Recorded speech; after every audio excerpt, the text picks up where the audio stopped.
Genital etching. Genital etching का मतलब होता है प्राइवेट पार्ट पर खुजली होना, काफ़ी खुजली होना। अब हम लोग बात करने जा रहे हैं ये क्यों होता है। जेनाइटल इचिंग चाहे मेल या फीमेल दोनों में इचिंग होता है। हम लोग आज मेल के बारे में बात करेंगे कि मेल में यह इचिंग क्यों होता है। ऐसे जानते हो इचिंग एक बहुत ही इरिटेटिंग एक कंडीशन बनता है, एक इरिटेटिंग सिम्टम होता है जिसमें पेशेंट खुद माने इचिंग के लिए परेशान रहता है। कहाँ पे वो इचिंग करे, कभी कभी तो पब्लिक प्लेस पे भी मुश्किल हो जाती है। और प्लस उतना ही नहीं बल्कि इचिंग के कारण कई तरह के प्रॉब्लम भी होते हैं ना, खुद जेनेटल का प्रॉब्लम। और प्लस इतना तो फिक्स है ना कि इचिंग होता क्यों है, कुछ ना कुछ तो बात होगी ना, इसलिए इचिंग होता है। जेनेटल ऑर्गन्स में कई तरह के पेशेंट मिलते हैं। याद रखिएगा, हमें इतना इसके लिए हमको जागरूक होना ज़्यादा जरूरत होता है और प्लस प्रॉपर ढंग से इलाज करा लें, क्योंकि अभी तो इचिंग है, कहीं दूसरा रूप न ले ले। कभी बहुत बार देखे हैं कि यह छोटा सा इचिंग काफ़ी भयानक रूप ले लेता है। आइए बात करते हैं इचिंग होता क्यों है।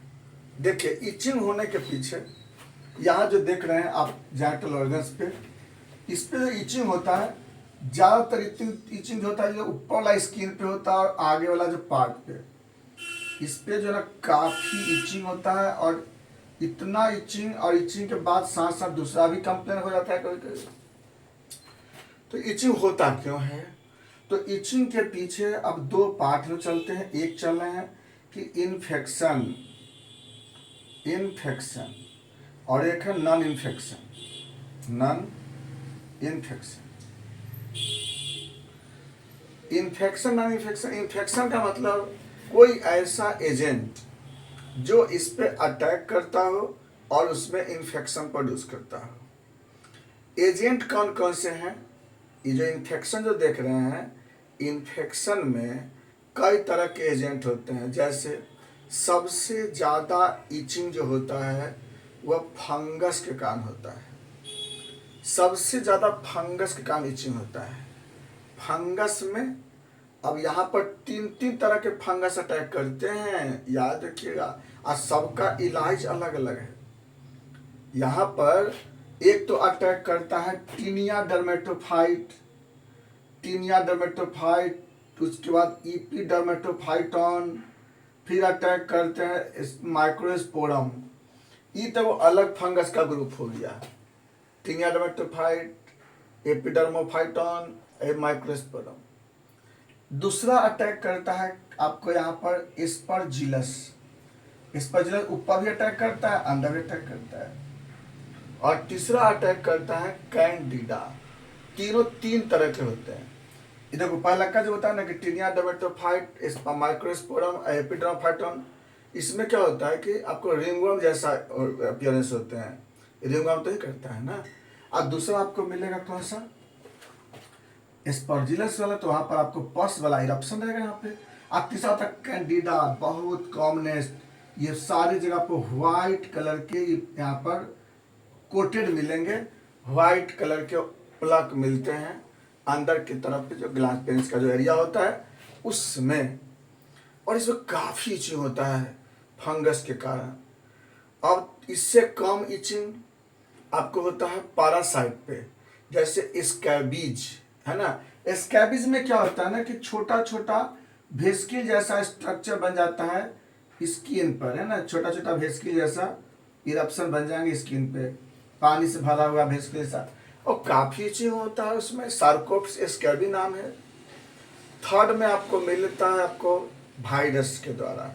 तो वायरस में हर्पिस सिम्प्लेक्स 2, हर्पिस सिम्प्लेक्स 1 भी, तो हर्पिस सिम्प्लेक्स जो होता है ना उसका भी छोटा छोटा आपको मेक्लोपेकुलर जैसा इरप्शन होते हैं, दाना के जैसा, छोटे छोटे राई के दाना के जैसा वहाँ पे इरप्शन मिलते हैं स्किन पे। सी हर्पिस सिम्प्लेक्स, ये भी आपको इचिंग का कारण होता है। और उसका लास्ट में बैक्टीरिया, लेकिन बैक्टीरिया से इचिंग बहुत कम होते हैं, ज़्यादातर तो स्वेलिंग और पेन ज़्यादा होता है बैक्टीरिया से। दूसरा है नॉन इन्फेक्शन। इन्फेक्शन नहीं भी है ना, बिना इन्फेक्शन का इचिंग कैसे होता है। तो बिना इन्फेक्शन का इचिंग होता है आपको इस्नोफिलिया से। इस्नोफिलिया ने इस्नोफिल अगर बढ़ जाएगा बॉडी में ना, तो इस्नोफिल के बढ़ने के कारण इचिंग होता है। और नंबर 2 एलर्जी। इस्नोफिलिया के कारण, एलर्जी के कारण आपको जेनिटल ऑर्गन में इन्फेक्शन होती है, इचिंग होता है। वहाँ कोई इन्फेक्शन नहीं है, कुछ नहीं है वहाँ पे, और सिर्फ इचिंग होते रहे, परेशान हो जाता है मरीज। कोई इरप्शन भी नजर नहीं आता वहाँ पे, सिर्फ खुजली होते रहता है ना। ये है आपका कॉज, एलर्जी, इस्नोफिल, ये सब मिलते रहेंगे आपको। एलर्जी वाला कोई ड्रग्स का कोई एजेंट के कारण, कोई केमिकल एक्सपोजर के कारण, है ना, कोई कपड़े पहन लिए, कपड़ा सूट नहीं किया, नायलॉन गारमेंट पहन लिया, उसके कारण भी इचिंग होता है। अब सिम्टम तो खुद अपने आप में है ना। इचिंग में इरिटेशन होता है, उसके इचिंग के कारण वहाँ पर धीरे धीरे इरोजन हो जाता है, आपको वहाँ पर आपको छोटे छोटे इरप्शन डेवलप कर जाते हैं खुजली के साथ साथ, इचिंग के साथ साथ। और पेशेंट जो है ना अनप्लीजेंट फीलिंग करता है, डिस्कम्फर्ट फीलिंग करता है पेशेंट, और उसके साथ हो सकता है कि ज़्यादा इरोजन हो तो इन्फेक्शन, दूसरा इन्फेक्शन अटैक कर सकता है। ये आपको जो है ना इचिंग का सिम्टम आपको अदर मिलते हैं सिम्टम। अब बात करते हैं इसका पता कैसे लगाएंगे हम। तो इचिंग कौन से, देखिए सबसे पहले तो आपको क्लिनिकल सिम्टम से मिल जाएगा पता। आपको पता नहीं चलेगा, आप हमसे संपर्क कर सकते हैं, डायरेक्ट ऑफलाइन में संपर्क कीजिए, ऑनलाइन संपर्क कर सकते हैं, व्हाट्सएप के माध्यम से या वीडियो के माध्यम से आप इसको फोटो भेज करके, और हम उसको सर्च कर सकते हैं, देख सकते हो उसको इरप्शन को। तो इसको आप पता कैसे पहले लगाओगे, तो आपको क्या करना है कि आप कुछ पॉसिबिलिटी यहाँ पर जांच करा सकते हो, जैसे VDRL का जांच हुआ, जैसे गोनोकोकस का टेस्ट हुआ, या हर्पिस सिम्प्लेक्स का टेस्ट हुआ, ये सब जांच करा के देख सकते हो, या फिर यहाँ पे माइक्रोस्कोपिक जांच भी इसका करा सकते हो। ये तो खैर बहुत अलग अलग केस पे डिपेंड करता है। हम लोग तो एक जो नहीं, हर सिम्टम के अनुसार उसका डायग्नोसिस अलग अलग हो जाता है। और ना तो फिर TCDC जरूर कराएंगे, किसके लिए, एलर्जी या इस्नोफिलिया के लिए। देखो इसलिए TCDC बहुत जरूरी है, या साथ में यूरिन कल्चर है, सीमेन कल्चर है, ये सभी जांच करा करके आपको देखते रहना है कि यह इचिंग हुआ क्यों, क्योंकि सबका इलाज अलग अलग है। अगर इचिंग एलर्जी से हो तो ट्रीटमेंट अलग है, इस्नोफिल का अलग है, फिर फंगस का भी अलग ट्रीटमेंट है, सबके लिए अलग अलग दवा देते हैं।